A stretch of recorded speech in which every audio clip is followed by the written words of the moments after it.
Welcome. Welcome to City 17. You have chosen or been chosen to relocate to one of our finest remaining urban centers. I thought so much of City 17 that I elected to establish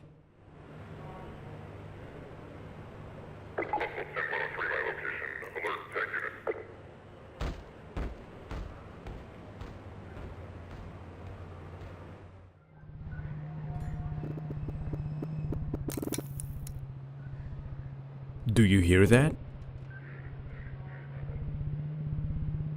This is the sound of nothing, and it is very important that we put these sounds in, because without background noise, the scene will not seem very lively, or will rather seem artificial than natural. Environmental sounds should be a big concern for many game developers, modders, and animators. It sounds ridiculous how important sounds are that we don't even register all the time during a play session, but these background noises really make the difference between an artificial and a natural sounding environment. It is very hard to create soundscapes that sound natural and authentic without a lot of looping and noticeable cuts in between. Now let us take a look at Valve's solution for this very real problem in sound design.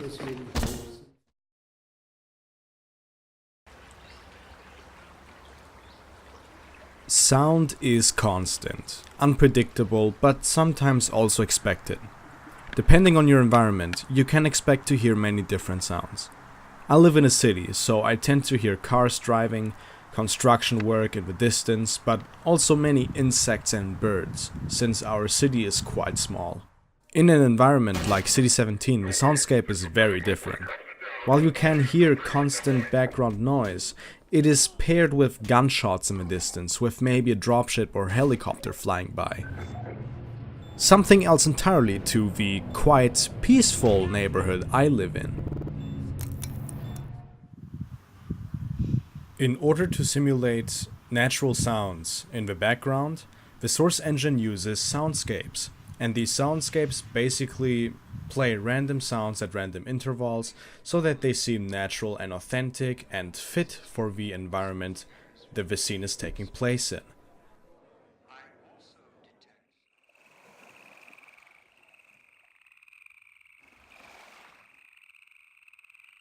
The Source engine doesn't only simulate realistic environments with their sound. What the Source engine also does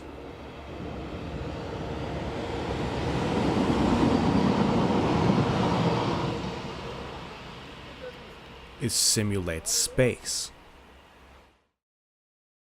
Of course, the Source engine is not capable of producing a good sound simulation, as in calculating with rays how sound bounces off walls and comes back to the player.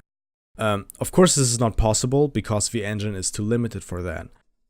But what has been applied though are DSP filters. If you maybe have seen my Half-Life 1 sound design review or video, you might remember that I mentioned DSP effects there too. This is the exact same technology. Just that in Half-Life 2 it's applied in a much more reserved way, because in Half-Life 1 they wanted to show off and exaggerated the effect quite a bit. But in the end, both Half-Life 2 and Half-Life 1 have great results, and it only comes down to personal preference which one you like more.